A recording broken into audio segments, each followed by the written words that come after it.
This video is going to show how to put a bead in the middle of the rose ground. So as you can see, I've reached the position where I want to put my bead in.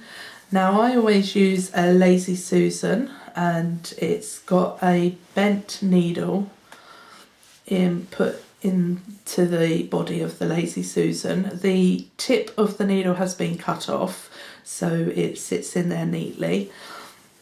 The eye of the needle is this end and is threaded with a long piece of thread. I tend to use a long piece of thread because it makes life a little bit easier and you're not having to worry about the two ends. The two ends are really crucial because if you lose those, then you have to start over from the beginning. So what we're going to do is put a bead right in the middle of our rose ground.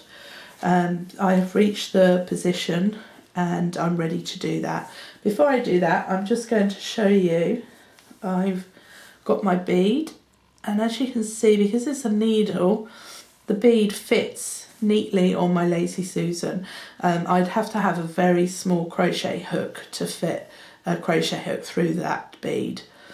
The reason I use the Lazy Susan is because this end here is blunt, and the amount of times I have shredded my thread with a crochet hook. So I tend to use my Lazy Susan for all the sewing ins, and also if I have to pull any of my threads off my bobbin, as it's not damaging any of the threads because it's a blunt end.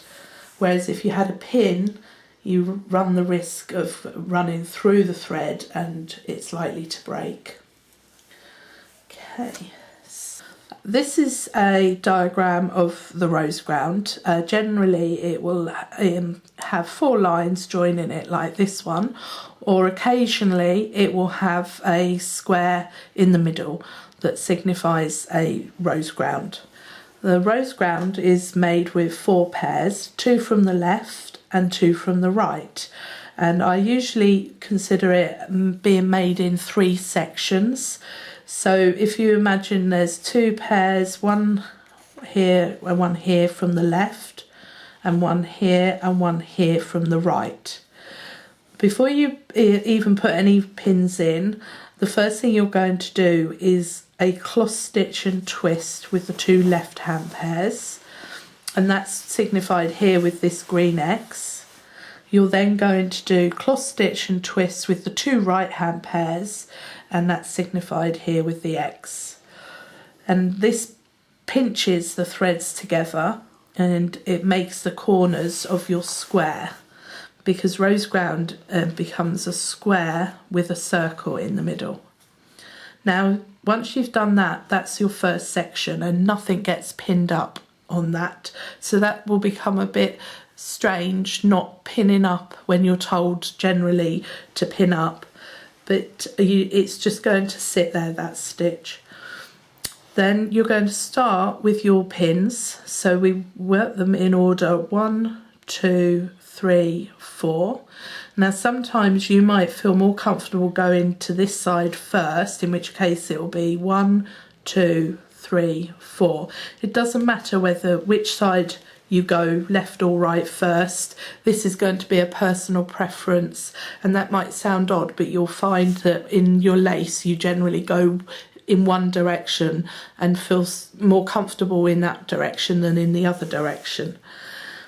So the first thing you're going to do is you're going to take the 2 middle pairs and you're going to do a half stitch pin into pin 1, and then you're going to close that with a half stitch. You're then going to do the 2 sides, so the 2 left hand pairs will be half stitch, pin, half stitch. The 2 right hand pairs will be half stitch, pin, half stitch. And then you're going to do the 2 middle pairs again, half stitch, pin, half stitch. And that's the second stage of your rose ground completed. For the third stage, you're going to cross stitch and twist the 2 left hand pairs and cross stitch the 2 right hand pairs.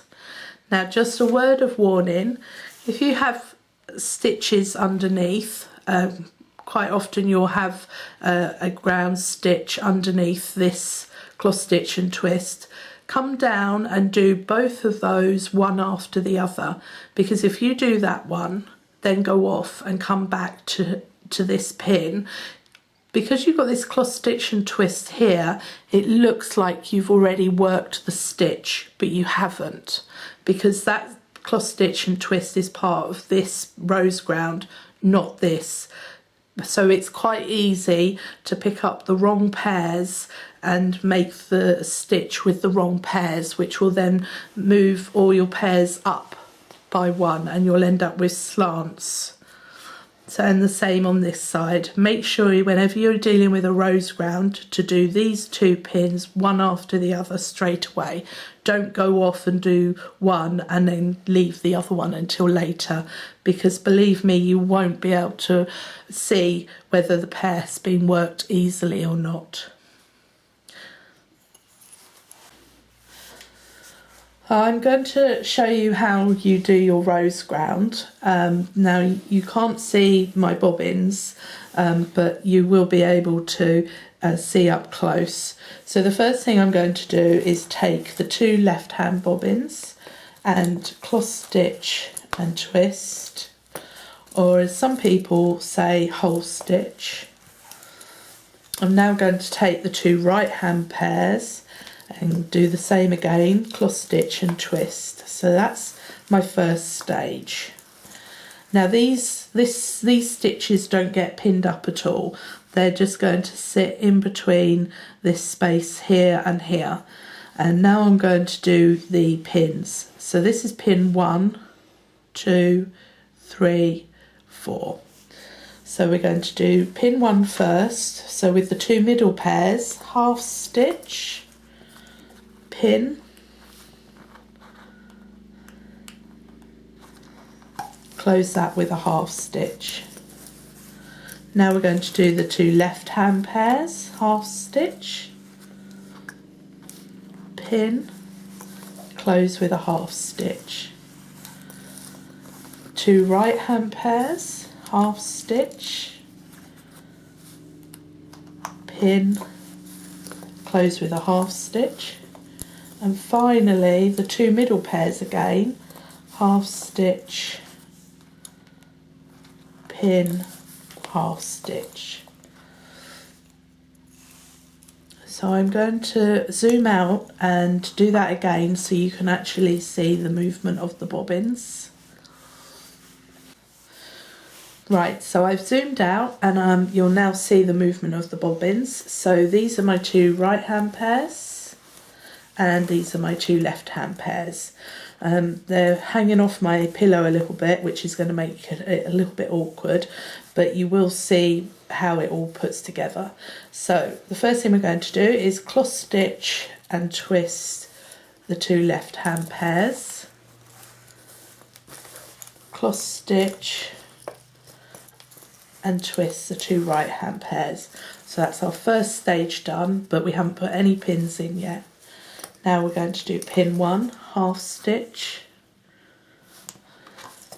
close that, pin 2 and close that, that's half stitch, pin, half stitch, pin 3, half stitch, pin, half stitch, pin 4, half stitch, pin, half stitch, and then we're going to do cross stitch and twist, cross stitch and twist, and that's that rose ground done. Now on the next rose ground we're going to add a bead. So I've already got my cross stitch and twist on my 2 left hand pairs, and I've got the cross stitch and twist on my 2 right hand pairs. So we're going to start off by doing the first pin, pin 1, half stitch, pin, half stitch. Then we're going to do pin 2, half stitch, pin up, but this time we're not going to close the pin because we want to put the bead in the centre of the rose ground. I'm now on the right pairs, half stitch, pin up. Now I'm going to lengthen one of these pairs. Right, so I've got my Lazy Susan with my bead on, and I've lengthened one pair, and I'm going to keep those threads fairly loose. You don't want them tight, because trying to put the bead on if your threads are tight is a little bit awkward. So I'm going to pull a loop with my Lazy Susan, and then I'm going to put my pair that I lengthened down the loop. So I'm trying to do this so you can see and my fingers aren't in the way. Okay, so now there's my Lazy Susan with the bead on and a loop and my pair through the loop. So I'm just going to lay them there so the threads are loose, and I'm going to hold on to my two ends. I'm going to slide my bead off my thread, down, and pull. And you see I've pulled my bead onto the threads of my bobbins, and I've now got a loop with my Lazy Susan thread running through it,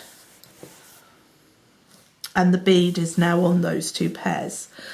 Now I leave my Lazy Susan thread in when I'm dealing with more than one, or with more than two threads, because if you put one bobbin through one way and then put another bobbin through the other way, it ends up in a bit of a knot. So this is just a safety precaution while I'm putting my other threads through, because I tend to put one at a time through.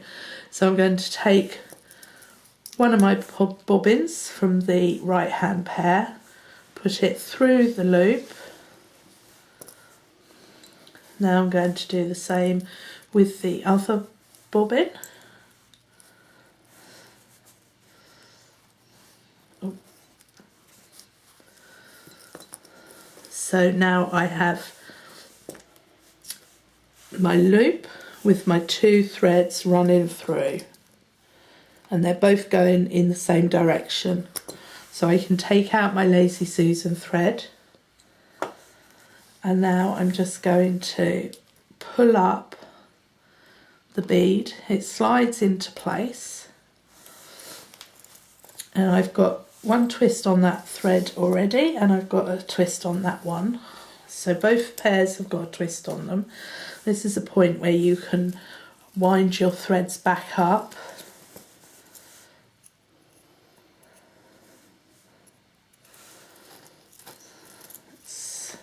Or lose the knot completely.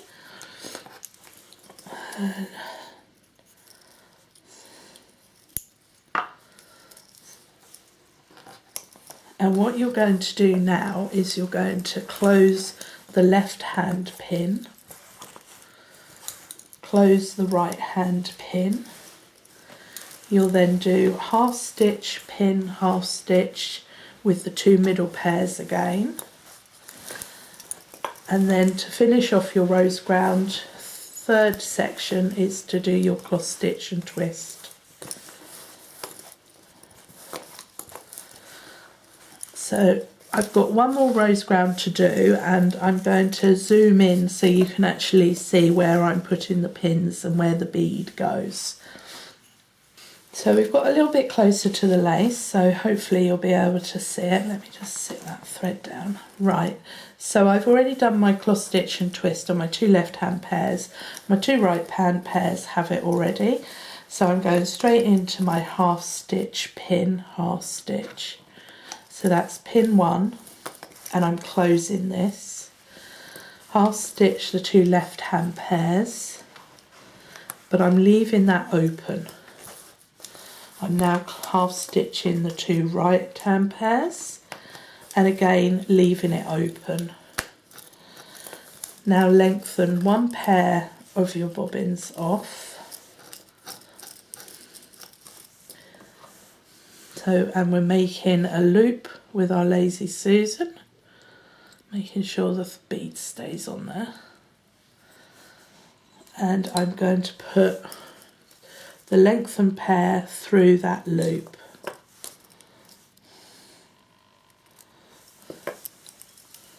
So now you can see that I've put it in the wrong way round. Just bear with me a minute.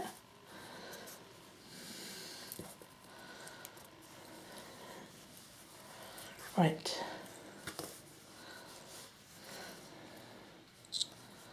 Okay. So there we are. There's the thread through the threads of my pairs through the loop on the Lazy Susan. The bead is coming down. And if you just... Now this is what happens when you don't take the tension off of your pair. Can you see how much harder it is? See, the threads have a bit of tension because of the weight. Now it is just a little bit harder to pull. So I'm going to take the tension off my thread, and that way it pulls straight through, no problem. So now there's our loop. Ugh. Trying to do it so you can see, it's not easy. Putting the two pairs through.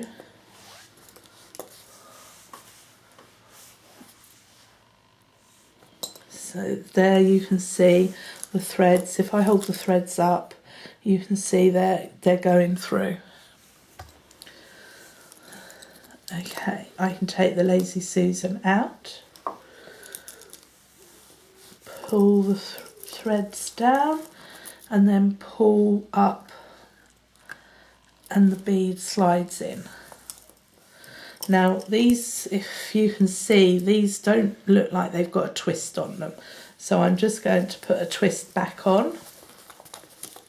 And the same on the other side. Sometimes the twist stays, sometimes it doesn't. And I'm now going to close the pin, the left hand pin, close the right hand pin, do the middle pin, the bottom middle pin with the two middle pairs, half stitch pin, half stitch, and then cross stitch and twist. And you can see that my bead is nicely sat in the middle of the rose ground.